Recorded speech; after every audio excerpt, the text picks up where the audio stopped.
Tapi gini loh, kalau menurut Aing yang orang Padang nih ya, film-film kayak gini tuh emang penting banget di masa kita gara-gara banyak banget isu-isu yang cocok banget sama masa gini. Menurut mana kumaha?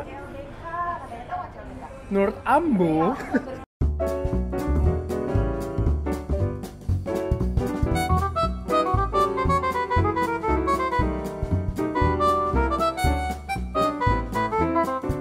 kembali ke Cinecrip volume 29, and yet we still don't have money. Ini gue Adrian Rudiman, Akaya Nasgor. Ini Dici. Twitter gue udah Dici, dan gue juga punya YouTube account namanya Fresh Bananas. Fresh Bananas, kita sekarang kolaborasi nih. Karena kita mau ngebahas film Get Out. Get Out ini cerita tentang seorang pria kulit hitam yang pacaran sama orang kulit putih. Dia diajak untuk liburan ke tempat keluarga si cewek ini, dan kayak ada sedikit isu tentang racial tension, di mana si cewek ini ngerasa kalau misalnya si keluarga cewek itu nggak tahu tentang dia yang kulit hitam itu bakal jadi masalah. Karena ini film bergenre horor nih, kita mulai dibawa ke bagian-bagian ketidaknyamanan. Kita lihat apa namanya keluarga itu dari sudut pandang dia, dan mulai ada keanehan sedikit-sedikit yang terjadi. Dan yang menarik banget itu kan film ini didirect sama Jordan Peele yang selama ini dikenal sebagai komedian ya di Ken Peele. Jadi kayak suka fitur film pertama dia bahkan ada film horor, bikin jadi menarik banget untuk ditonton. Kalau lu suka nonton apa namanya kayak short-shortnya dia dan film terakhir mereka yang mereka tulis bukan di direct, itu Keanu itu juga lebih apa namanya komedi ya. Iya, komedi banget. Gue recommended banget sih itu. Apa yang lu suka dari film ini?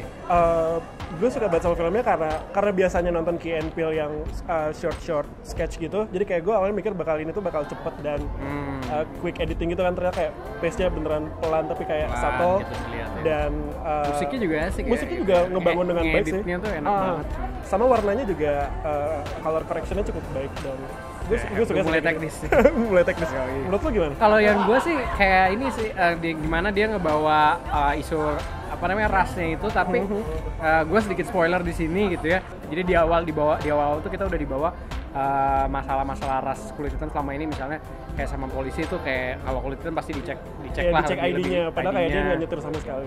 Kayak gitu. Pokoknya banyak asumsi-asumsi yang selama ini dibawa kalau orang kulit hitam tuh, ya pokoknya orang lebih was-was lah gitu. Dan sih.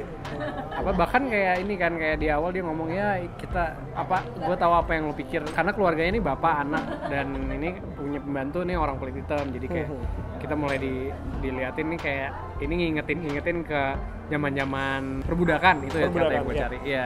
Dan ternyata memang ada konspirasi lain di keluarga itu, tapi ras itu ada cuma salah satu elemen, tapi ada lagi yang lain gitu. Ya, selain temanya yang ras ini juga menurut gue bikin kita orang-orang yang Asia dan jauh banget dari US bisa lebih paham dan ngerti tentang racial tension yang lagi ada di sana gitu. Dan momennya juga tepat banget sih dengan banyak isu tentang ras yang bermunculan belakangan, dan filmnya juga keluar.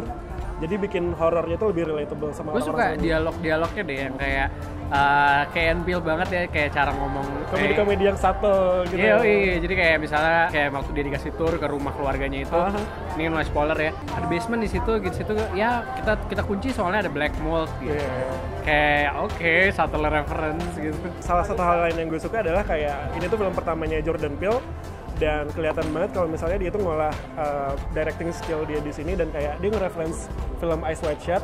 Dan sepanjang film di awal itu juga ngerasa kalau misalnya dia tuh kayak ngejar visualnya Stanley Kubrick yang The Shining banget, momen-momen yang kayak environmental shot yang dikenalin banget gitu. Iya, benar kayak ini ya kita tuh ngerasa hal-halnya tuh makin imbalance gitu karena environment-nya tuh ngedukung gitu. Iya, bikin kita jadi kenal banget sama situasinya gitu. Iya. Kalau misalnya yang gue nggak suka dari film ini, mungkin nggak suka sih, tapi kayak menurut gue kelemahan dari film ini tuh juga bisa jadi kekuatan film ini adalah banyak banget isu-isu racial yang diangkat.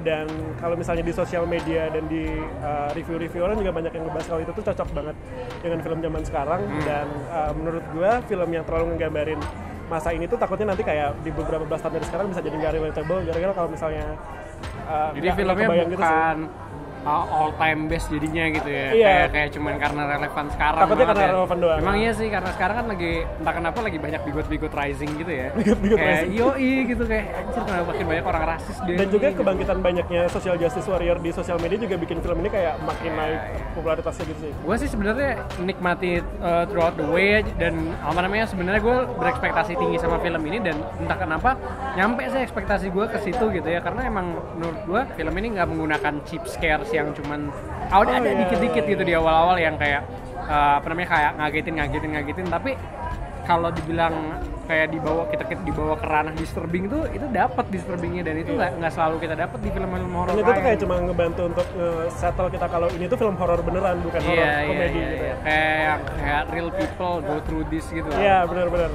Pribadi sih ini bukan problem buat gua, tapi film ini kayak bagian endingnya tuh bisa dua alternatif sebenarnya. Kayak kalau yang di ending yang sekarang tuh dia diselamatin temennya datang gitu ya, nyelamatin dia gitu. Terus tapi karena dibawa pakai mobil kayak ada sirenenya, kita ngirain tuh polisi. Kita dibawa ke arah, waduh ini jangan-jangan si polisi rasis yang di awal nih. Dan itu image yang kuat banget di akhir ya, kayak callback ke awal tapi kayak beneran dipakai dengan kalau satu ternyata dibawa ke situ. Mungkin jadi intinya sebenarnya film ini punya opportunity untuk punya bad ending. Jadi kayaknya there's really no way out gitu loh filmnya. Cuman karena filmnya Julia Get Out, ya udah dia get out. Dia get out. Yoi. Skor film ini buat lu berapa? Fresh Bananas. Gue mau ngasih 8,5/10 sih, gara-gara kayak ini film pertama Jordan Peele dan film yang kuat dan basis yang bagus untuk jadi fondasi film dia ke depan gitu. Dijaga ya, jangan sampai turun nanti. Iya, Mas Jordan nih.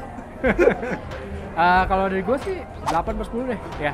Kayak nggak enak gitu, kayak di tengah-tengah 8-9 gitu loh, jadi kayak 8/10 gitu, karena ini salah satu horor terbaik tahun ini.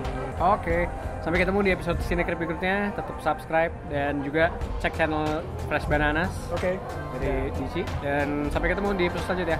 Bye. Bye.